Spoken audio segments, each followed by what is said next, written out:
Felly, Mr Evans, beth ydych chi'n neud yma heddiw? Ymarfer. Pwy? Topper gwych. O, yes. Rhaid boppers. Rhaid boppers, da chi'n cofio nhw? Yn ddiweddar, mi ailffurfiodd Topper, un o fanciau mwyaf poblogaidd Cymru yn niwedd y 90au a dechrau'r noughties, a chwarae i dorf Gŵyl Rhif 6 ym Mhortmeirion.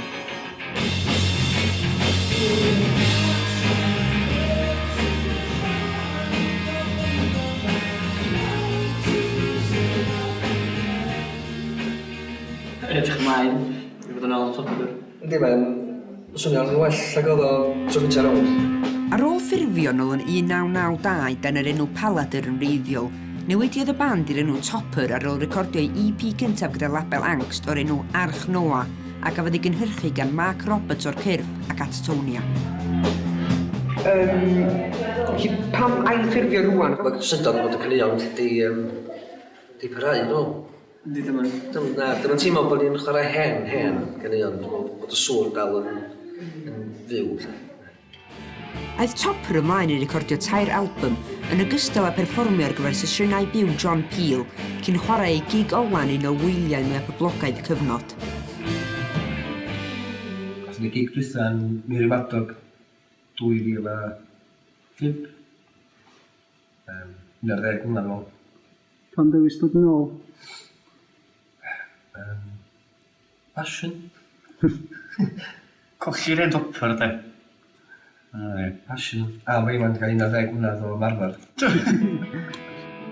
Da ni wedi ail y greu Topper, a da ni ddim yn gaddo na wneud addewidion ar hynny. Mae o'n cymryd... Sgymryd bob dydd fel mae o. Ia, da ni wedi cael cynnig fwy o bethau ar liwns neu ar gwynffordd Rhif 6. Mae hogia Topper wedi cyrraedd yn gwmni mi. Dyfrig Topper am y tro cyntaf blynyddoedd. Dwi'n deud bod Topper yma. Ia, bach o sefyllfa bod yndi, rhywsyd. Be ddigwyddodd?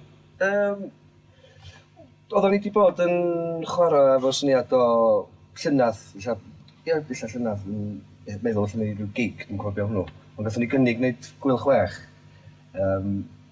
A nath pob gyda'n hyd o, mor syml o hynna. Cyn ei perfformiad ym Ngŵyl Rhif 6, roedd yna ymddangosiad fel gwesteion arbennig mewn gig yn Neuadd Ogwen Bethesda. Mae yna cyffro ôl yn y sîn, bendant. Mae'n mwy fel oedd o yn y 90au.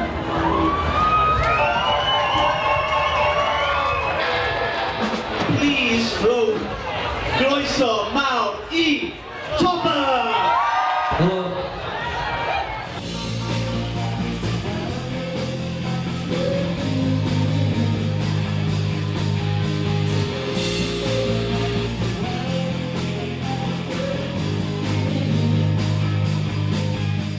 Ar ôl Gŵyl 6, da ni wedi... Wel, sy'n digwydd nhw'n extra chi gyda fo. Teuluoedd a plant. Da ni cael cynnig neu rhyw ambell beth teledu. Da ni'n mynd i wneud, a da ni'n cynnig i wneud gigs, ond da ni'n mynd i roi pwysau yma gan i weld os da ni'n dathlu ar ôl Gŵyl 6. Neu lle mae'n siarad o da ni'n lle wedi ffrio a da ni'n gweld lein am 15 mlynedd arall.